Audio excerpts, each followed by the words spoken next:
Bismillahirrahmanirrahim. Assalamualaikum warahmatullahi wabarakatuh. Sebelumnya kami mengucapkan terima kasih banyak kepada Bapak Fatkunador selaku dosen pengampu mata kuliah pendidikan kewarganegaraan dan juga teman-teman yang berbahagia.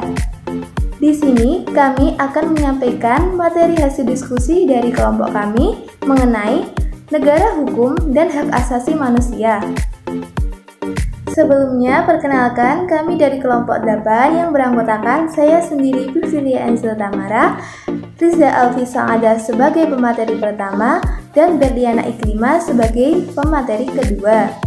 Adapun poin materi yang akan dibahas ialah konsep negara hukum dan penegakan hukum di Indonesia, pengertian hak asasi manusia, sejarah perkembangan HAM dan pelaksanaan hukum di Indonesia, serta upaya penegakan hukum dan HAM.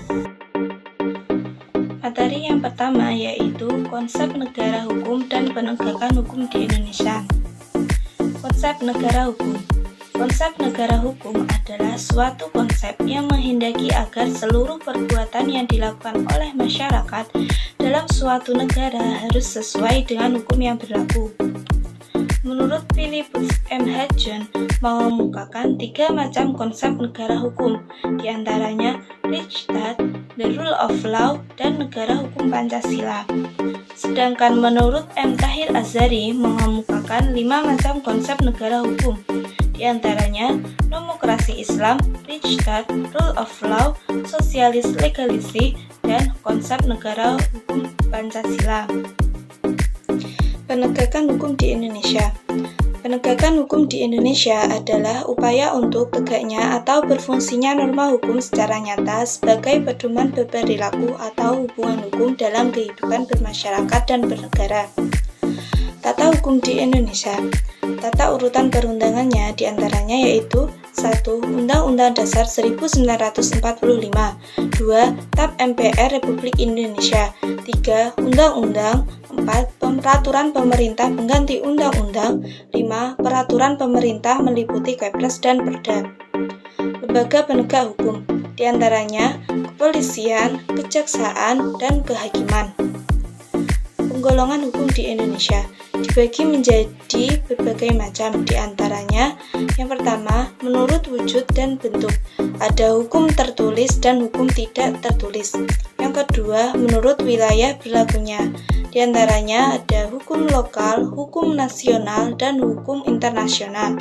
Yang ketiga, menurut waktunya, ada hukum yang berlaku sekarang, hukum yang berlaku di masa yang akan datang, dan hukum antar waktu.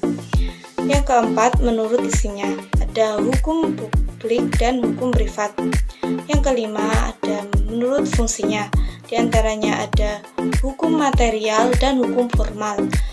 Yang keenam, menurut sifatnya, ada hukum yang memaksa dan hukum yang mengatur atau melengkapi. Materi selanjutnya yaitu tentang pengertian hak asasi manusia. Apa sih hak itu? Hak adalah sesuatu yang menjadi hal-hal yang mendasar dalam diri seseorang dan tidak boleh diambil orang lain. Pengertian HAM yang pertama menurut Maryam Budiarjo. HAM adalah hak-hak yang dimiliki oleh manusia yang diperoleh dan dibawanya saat lahir dan hadir dalam masyarakat. Kedua, Undang-Undang Republik Indonesia Nomor 39 Tahun 1999. HAM adalah seperangkat hak dasar yang melekat pada hakikat dan keberadaan manusia sebagai makhluk Tuhan yang Maha Esa dan merupakan anugerahnya yang wajib dihormati. Ketiga, menurut Thomas Jefferson, HAM adalah kebebasan yang tidak diberikan oleh negara, melainkan dari Tuhan yang melekat pada eksistensi manusia. Keempat, Universal Declaration of Human Rights. HAM adalah hak kodrati yang diperoleh tiap manusia berkat pemberian Tuhan yang tidak dapat dipisahkan dari hakikat manusia. Dan yang terakhir, menurut Jane Matterson, HAM adalah hak-hak yang melekat pada setiap manusia yang tanpanya manusia tidak dapat hidup sebagai manusia. Materi selanjutnya, sejarah perkembangan HAM. Pada tatanan dunia internasional, 50 tahun silam tidak satupun lembaga hukum internasional hak asasi manusia yang membicarakan hal itu. Sekarang melalui PBB, lembaga terkemuka mengenai doktrin hak asasi manusia terwujud dalam hukum internasional. Hak asasi manusia atau human rights menurut pandangan alamiah merupakan hak yang melekat pada diri manusia itu sendiri. Hal ini dinyatakan oleh Thomas van Aquino bahwa hukum alam bersumber pada hukum ilahi, universal dan tidak berubah dalam ruang dan waktu. Oleh karena itu, pada awalnya hak asasi manusia digolongkan sebagai hak alamiah. Komnas HAM yang dibentuk berdasarkan Kepres nomor 50 tahun 1993 dinyatakan sebagai Komnas HAM menurut Undang-Undang nomor 39 tahun 1999 tentang hak asasi manusia.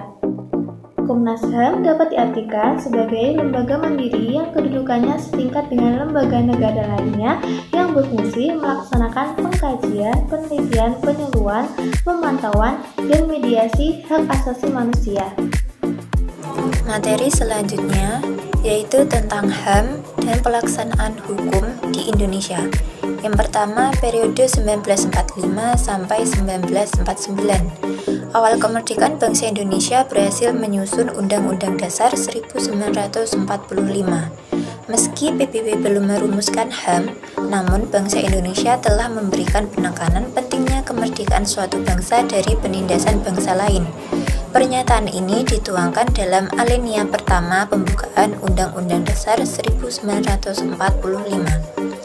Yang kedua, periode 1949 sampai 1959. Dengan berlakunya KRIS 1949 dan UUDS 1950, maka Indonesia juga memasukkan ketentuan HAM dalam KRIS 1949 maupun UUDS 1950. Bila Undang-Undang Dasar 1945 tidak lebih dari 5 pasal dalam mengatur HAM, maka KRIS mengatur cukup banyak, mulai dari pasal 7 sampai pasal 33. Sedangkan UUDS mulai pasal 7 sampai dengan 34. Yang ketiga, periode 1959 sampai 1966.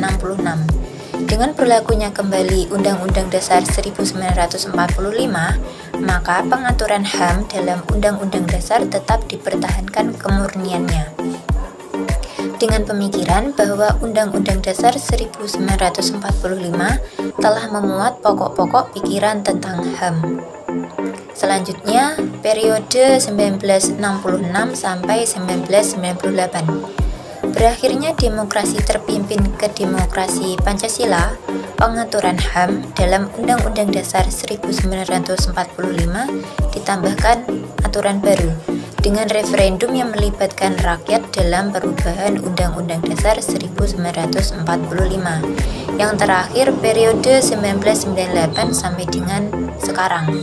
Pergantian pemerintahan Indonesia tahun 1998 memberikan dampak besar pada pelaksanaan dan perlindungan HAM di Indonesia. Pada awal reformasi, MPR berhasil menetapkan Ketetapan Nomor 17 tahun 1998 tentang HAM yang diikuti dengan ratifikasi beberapa konvensi seperti yang pertama Undang-Undang Nomor 5 tahun 1999 tentang Konvensi menentang penyiksaan dan perlakuan kejam. Yang kedua, Undang-Undang Nomor 29 tahun 1999 tentang Konvensi segala bentuk diskriminasi. Yang ketiga, Konvensi ILO tentang penghapusan kerja paksa dengan Undang-Undang Nomor 19 tahun 1999. Yang terakhir, Undang-Undang Nomor 20 tahun 1999 tentang usia maksimum untuk diperbolehkan bekerja. Materi selanjutnya, upaya penegakan hukum dan HAM. Yang pertama, upaya penegakan hukum. Pertama, meningkatkan peran penegak hukum untuk menumbuhkan kesadaran hukum anggota masyarakat. Yang kedua, proses penegakan hukum di lingkungan peradilan, misal menginventarisasi dan menindaklanjuti secara hukum berbagai kasus KKN dan HAM. Yang ketiga, upaya pemberdayaan lembaga peradilan dan lembaga penegak hukum meliputi meningkatkan pengawasan dalam proses peradilan yang transparan, menyusun sistem rekrutmen yang lebih ketat, dan meningkatkan peran advokat dan notaris. Upaya penegakan HAM meliputi yang pertama, pembentukan Komnas HAM. Komnas HAM sendiri adalah lembaga independen yang memiliki fungsi untuk mengadakan pengkajian, penelitian, penyuluhan, pemantauan, dan mediasi HAM. Yang kedua, dengan pembentukan instrumen HAM. Instrumen HAM adalah alat yang digunakan untuk menjamin perlindungan dan penegakan HAM, meliputi perundang-undangan dan lembaga penegak HAM. Yang ketiga, pembentukan pengadilan HAM.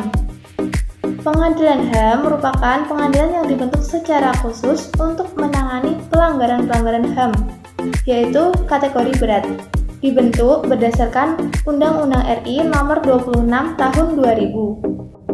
Sekian materi dari kelompok kami yang dapat disampaikan. Jika ada kurangnya itu berasal dari kami mohon maaf. Terima kasih telah menonton video ini. Wassalamualaikum warahmatullahi wabarakatuh.